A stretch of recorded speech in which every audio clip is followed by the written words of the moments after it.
बिस्मिल्लाहिर्रहमानिर्रहीम। अस्सलाम वालेकुम। मेरा नाम डॉक्टर तलहा अशर है और आप मेरा यूट्यूब चैनल देख रहे हैं।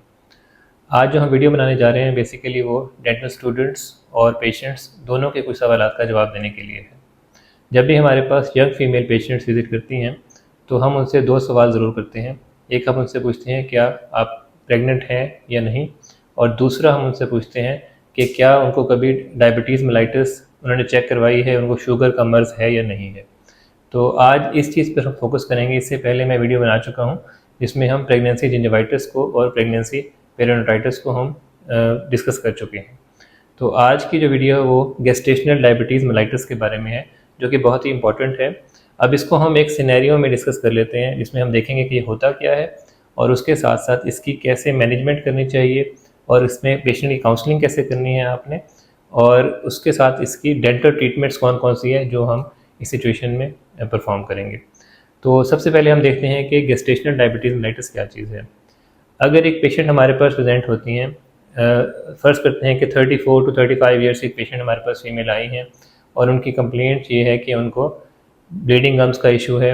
उसके अलावा उनके दांतों के दरमियान में मसूड़ों में खाना फंसता है और चेक करने पर पता चलता है कि तकरीबन 5 टू 6 मिलीमीटर की पेरियोडोंटल पॉकेट्स हैं उसके अंदर जहाँ पर खाना फंस रहा है। और साथ ही उस पेशेंट की फैमिली हिस्ट्री जब हम लेते हैं तो टाइप 2 डायबिटीज़ मेलाइटिस की फैमिली हिस्ट्री भी उसमें पॉजिटिव है। और जैसे ही 24 to 26 weeks of gestation cross किया है तो उनको फील हुआ है जिस तरह के उनके शुगर लेवल ज़्यादा हैं, और चेक करने पर पता चलता है कि वो sugar levels they are elevated above 140। तो ऐसे मरीज़ के अंदर हमने ज़रूर टेस्ट करना है, चेक करना है कि क्या उसमें गेस्टेशनल डायबिटीज़ मेलाइटिस है या नहीं है। और गेस्टेशनल डायबिटीज़ मेलाइटिस ये होती है कि एक टेम्पररी कंडीशन है during pregnancy. 24 weeks of gestation के बाद अगर पेशेंट में खाने के 2 घंटे के बाद 140 से ऊपर शुगर लेवल्स आ रहे हैं रेगुलरली, तो ऐसे मरीज़ के अंदर फॉर द पास्ट 2 वीक्स तो इसको हम गेस्टेशनल डायबिटीज़ मेलाइटिस का नाम दे देते हैं। तो ऐसे मरीज़ के अंदर हमने जो HbA1c टेस्ट है या ग्लाइकेटेड हीमोग्लोबिन टेस्ट है वो इसमें रिकमेंडेड नहीं है, उससे रिज़ल्ट कोई प्रॉपर नहीं आता। तो हमें ओरल ग्लूकोज टॉलरेंस टेस्ट एक परफॉर्म करना है और वो बहुत ही सिंपल है। उसमें पेशेंट से कहना है कि उन्होंने एक शुगरी डाइट लेनी है जिसमें हाई लेवल ऑफ शुगर्स होगी, और उसके 2 घंटे के बाद आप टेस्ट करेंगे। और अगर 2 घंटे के बाद टेस्ट करने पर 140 से ऊपर शुगर आती है, इसका मतलब ये है कि ऐसे पेशेंट्स के अंदर गेस्टेशनल डायबिटीज़ मेलाइटिस उसमें मतलब उसकी इंडिकेशंस आ रही हैं। और फिर हमने इसकी मज़ीद उसमें काउंसलिंग करनी है पेशेंट की। और ऐसे मरीज़ में अगर पेरियोडोंटल कंडीशन भी पुअर है तो स्केलिंग और रूट प्लानिंग की तरफ आपको जाना पड़ेगा। और क्या प्रॉब्लम हो सकते हैं इसमें, अगर ऐसे पेशेंट्स के अंदर चेक ना किया गया, उसको प्रॉपरली आपने मैनेज ना किया, उसको गाइड ना किया, तो फिर जो पैदा होने वाला बच्चा है उसके अंदर भी चांसेस हैं कि कैरियोजेनिक बैक्टीरिया वहाँ पर ट्रांसफ़र हों और अर्ली चाइल्डहुड केरीज उसमें हो सकता है। उसके साथ साथ प्री टर्म लेबर की भी कुछ कंप्लेंट्स कुछ इसमें देखा गया है कि कुछ केसेस में प्री टर्म लेबर भी दिखी गई है। तो हमारा जो मेन टॉपिक अब क्या है कि हमने देखना है कि डेंटल मैनेजमेंट में और क्या करना है और इसकी गेस्टेशनल डायबिटीज़ की मैनेजमेंट में क्या करना है।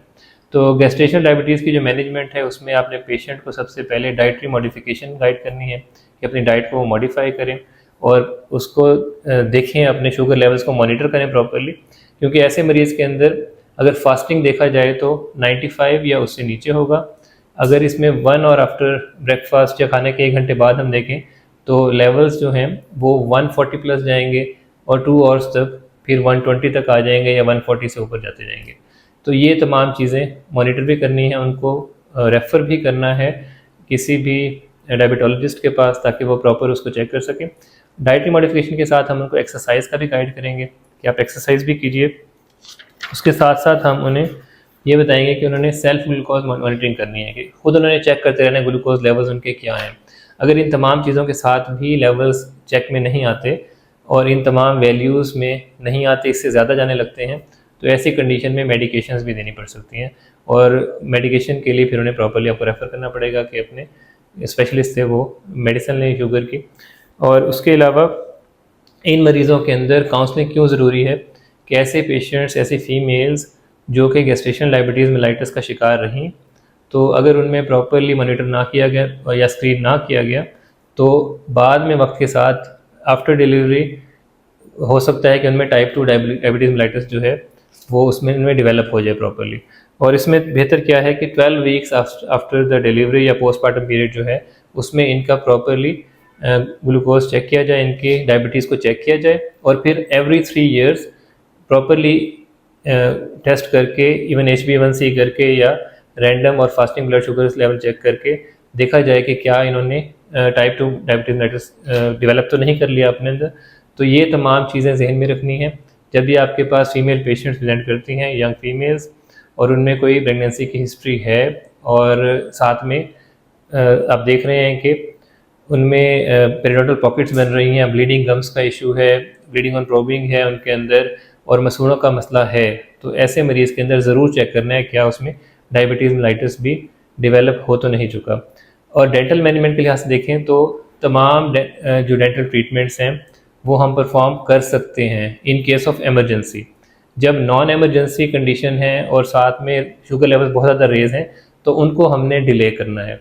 लेकिन अगर शुगर लेवल्स इन चेक हैं, जो मैंने आपको रेशियोज़ बताई हैं ऐसे पेशेंट्स के अंदर, तो हम तमाम ट्रीटमेंट्स को परफॉर्म कर सकते हैं। मॉर्निंग टाइम आपने रखना है उन ट्रीटमेंट्स का और साथ में even local anaesthesia with lignocaine भी आप दे सकते हैं मैक्सिमम डोज से कम लेवल्स पे, वो आप परफॉर्म कर सकते हैं।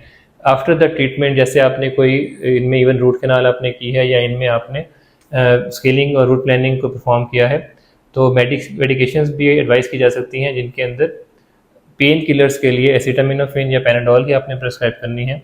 और अगर एंटीबायोटिक देना है तो सिंपल एमॉक्सिसिलिन या इस तरह से आप एंटीबायोटिक इनमें दे सकते हैं। तो ये एक छोटी सी वीडियो थी गेस्टेशन डायबिटीज़ के बारे में। मज़ीद इंशाल्लाह और भी कोई इन्फॉर्मेशन हुई तो आपसे ज़रूर शेयर करेंगे।